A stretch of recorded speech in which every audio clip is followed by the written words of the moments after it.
Hi everyone, welcome to the Cougar Involvement Ambassadors event training module. At CIA, we deal with events that are submitted through the CSI calendar or are registered through Get Involved. So let's begin with the CSI meeting room calendar. You can access the CSI meeting room calendar when you log into the front desk account, open Outlook, and in the bottom left, you would see Calendar. It is our responsibility that the CSI conference room does not get double booked. To approve and accept an event, and for the conference room, you have to make sure that there is no time conflict whatsoever. So looking at Katie's request for the LGBTQ Leadership Certificate chat, you can see there is no time conflict on the conference room calendar. So we right-click on the event, select Accept, and then do not send a response. Once you have accepted the event, you left-click on the event on the calendar side and then drag it over to the conference room calendar. In the case that there is a double booking, you would decline this latter request or the second request.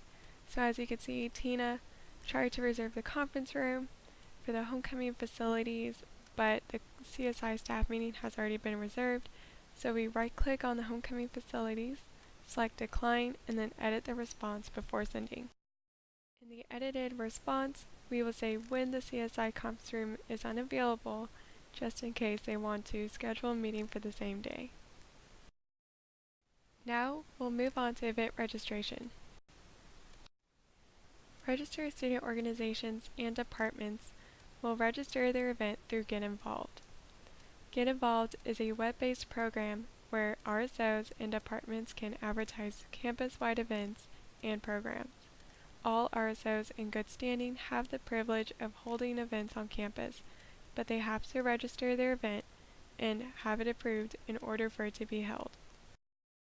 So as you become more involved with the Cougar Involvement Ambassadors, you'll become more familiar with the 2017-2018 Approved Registered Student Organizations list. This is a comprehensive list of all the organizations registered on campus, and this is important in event registration because only RSOs can submit their events. And within the RSOs, only the top 3 officers can submit the event, which are also listed on the spreadsheet. They are the primary, secondary, and financial officers. Right now I'm looking at the 2016-2017 spreadsheet, but be sure to use the 2017-2018, which is the bottom left with the green line. To view events, you log into your Get Involved and select Administration on the top right. Once you have selected Administration, you would see this window open and you would select the event submissions and make sure to view all event submissions. When you click on the name of the event submission will pop up. As you can see, there are all sorts of forms that this organization had to fill out. Now, it's only a matter of which reviewers to add for which forms. This right here is the list of reviewers that you would add depending on the form. One thing to note is that for forms with more than one person, for example, let's look at the temporary food dealer's permit, you have Christina, Carl, and Chris, you only need one person's approval.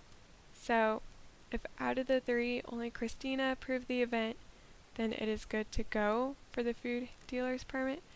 But if Christina denied it and Carla approved it, it's still good to go for food dealer's permit. This is a comprehensive list of who to add depending on the location. If it's booked by cars, it's going to be either Lauren, Kiri, or Kathy.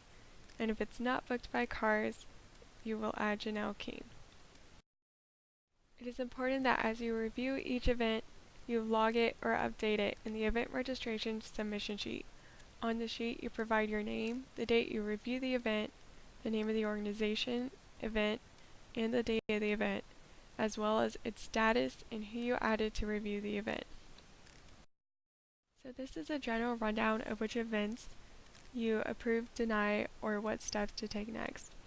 If an event is submitted by an organization that is not registered with the university, or it is registered but not submitted by a top 3 officer, it automatically gets denied. If it's submitted by a department and they don't have any additional forms and it's held in their office, they get an automatic approval. All else, you add appropriate reviewers. Important to note is which event is a high-risk assessment event, and a high-risk assessment event has more than 200 people going. They're serving alcohol, or there's potential for injury, harm, or damage. In this scenario, you will email the officer who submitted the event to schedule a high-risk assessment with Janelle Keene, and you would also CC Janelle in that email. The fee-funded organizations do not have to go through high-risk assessment. Next are the indoor social event policy questions, and there are 3 on the event registration form.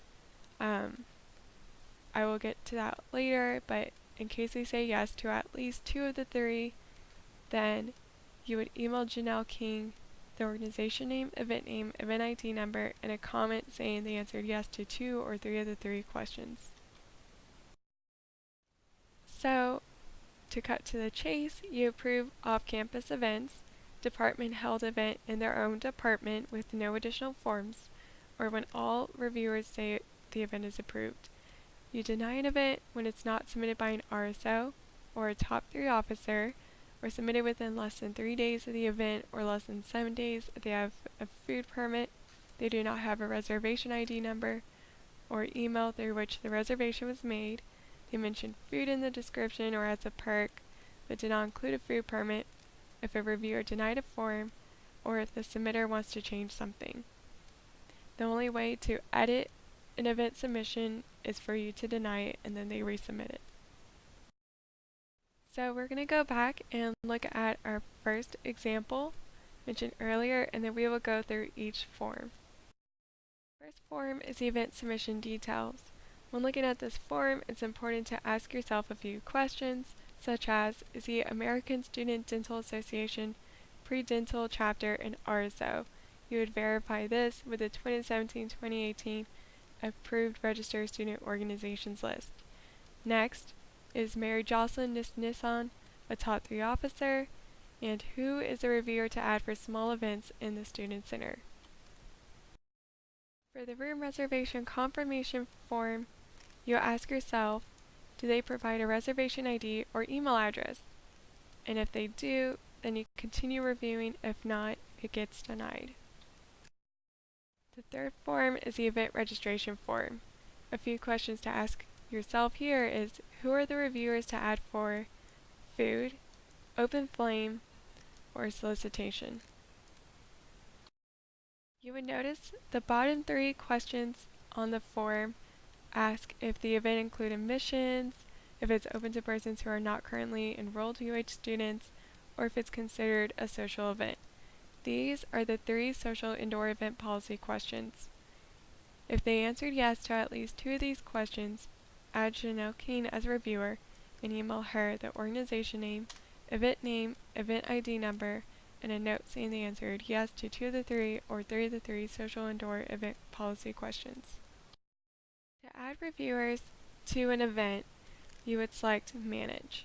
Once you select this, a window will open, and in the search bar, you would type their CougarNet ID. If you don't know the CougarNet, it's provided in the list of reviewers in the previous slides. Once you select all of the reviewers you need, you would select all and notify the selected. Once an event is ready to be approved, as you can see, Curie, Christina, and Janelle all approved the bake sale, you would select Approve. And then you will copy and paste or type out that the event has been approved and get involved, and to bring the event approval certificate to the event. Be sure to also grant them an event approval certificate and then approve. In case that a reviewer denied an event, for example, Janelle here denied the solicitation permit, you would select Deny, and then in the window, give a closing comment saying why the event was denied and how they can make the appropriate changes to resubmit and get the event approved. And then you finally select Deny. As you can see here, the event was actually approved, and I made sure to update the event registration submission form. have any questions, you can contact the CIA Director at ciadirect@central.uh.edu.